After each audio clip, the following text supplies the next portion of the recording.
I think we said in the previous episode that God's self-description in verses 19, where he talks about, I will be gracious to whom I will be gracious, I will show mercy on whom I will show mercy. That's plainly an echo. I think Ben said this in the last episode of Exodus 3:14. But as it were, it's not as if the reason that there's a shift here is from what's happened in chapter 32. It's the golden calf. It's God is showing mercy on the Israelites after their sin. And it's not, we've talked a little bit about, does God change? How can he be the same? How can he be in relationship and still not change? I think it's a very subtle way of understanding that this is not God changing. It's not God's personality changing. It's, as it were, our relation to God, our understanding of God is progressively, God is progressively revealed to us through the changes, through the actions and the decisions that we undertake.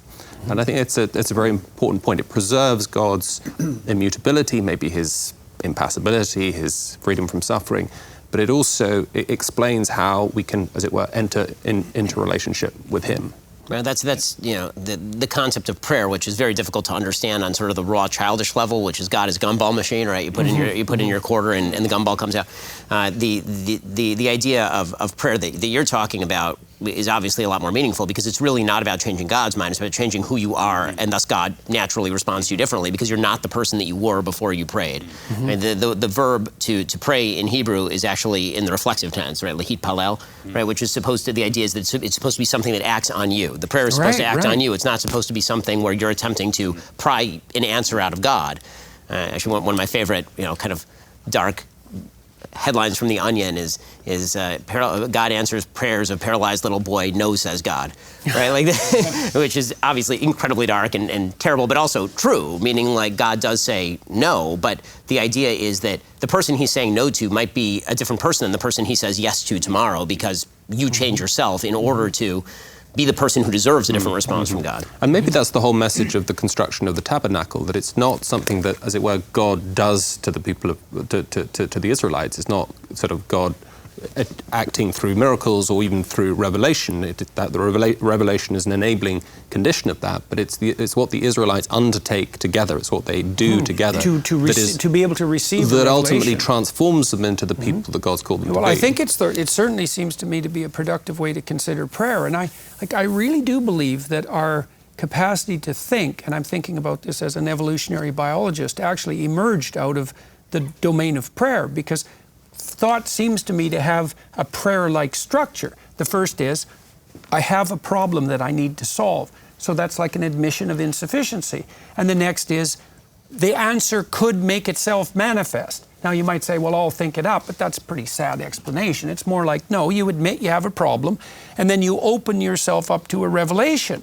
And then the revelation makes itself manifest. The thought appears. And it's often, especially if it's a deep thought and a deep new thought, it strikes you as a surprise, right? It's not like you predicted it. It springs itself on you as if it's something new. Thinking and thanking are etymologically related.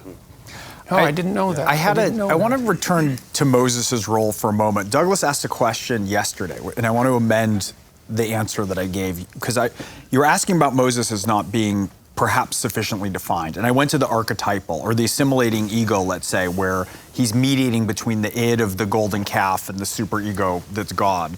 But I think that gives him short shrift. And so in contemporary narrative, where we have that aha moment, the sixth sense, the usual suspects, it's where the mythic meets the particular, where it's 1 second ahead of you, but it's immediately graspable. You're just talking about that a little bit.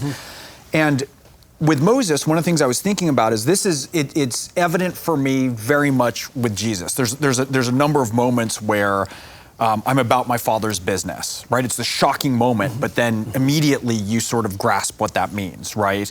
Why hast thou forsaken me? Like, forgive them, they know not what they do.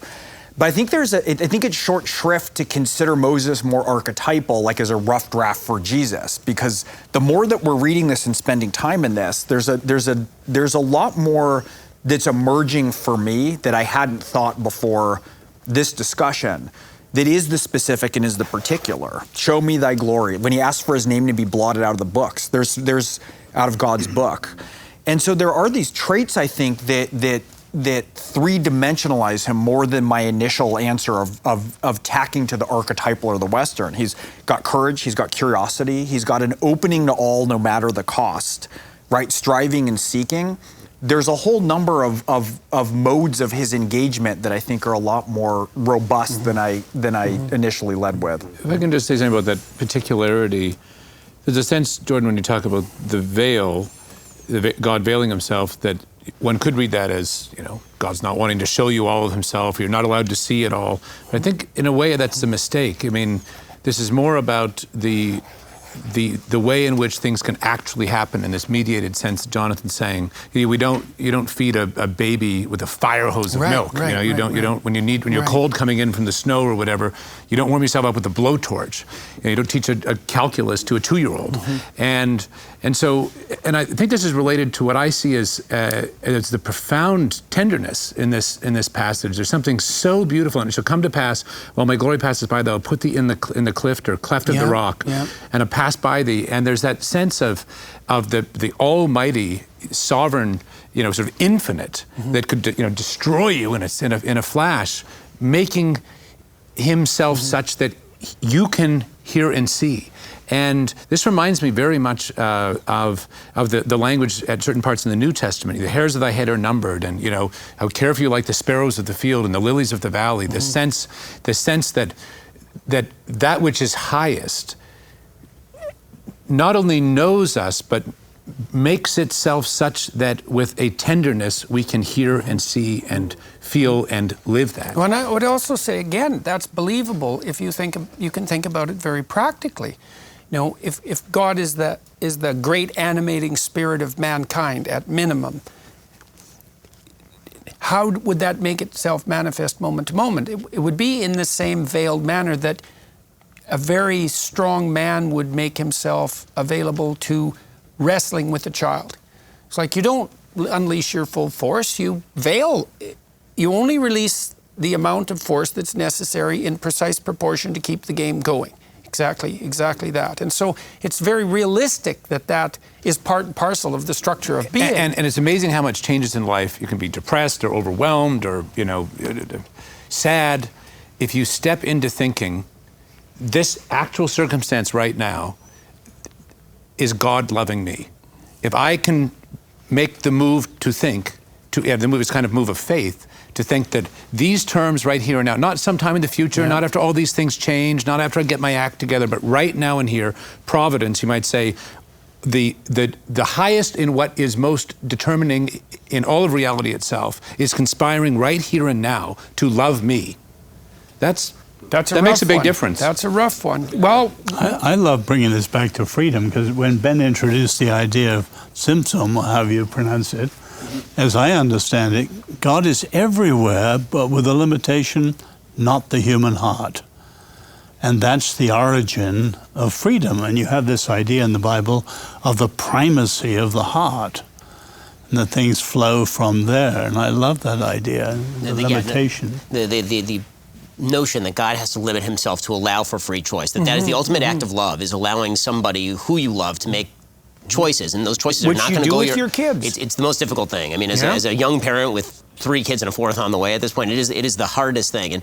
And one of the hardest things for me is I have a 9-year-old daughter, and she is doing her math homework, and I can see that she's working on a multiplication problem. And in the middle of the problem, I can see she's doing it wrong, right? And you can step in and you can tell her she's doing it wrong, and you can correct her, or you can let her go through the entire process and discover for herself that she's doing it wrong, and go back and learn how to correct herself and actually make herself stronger at math.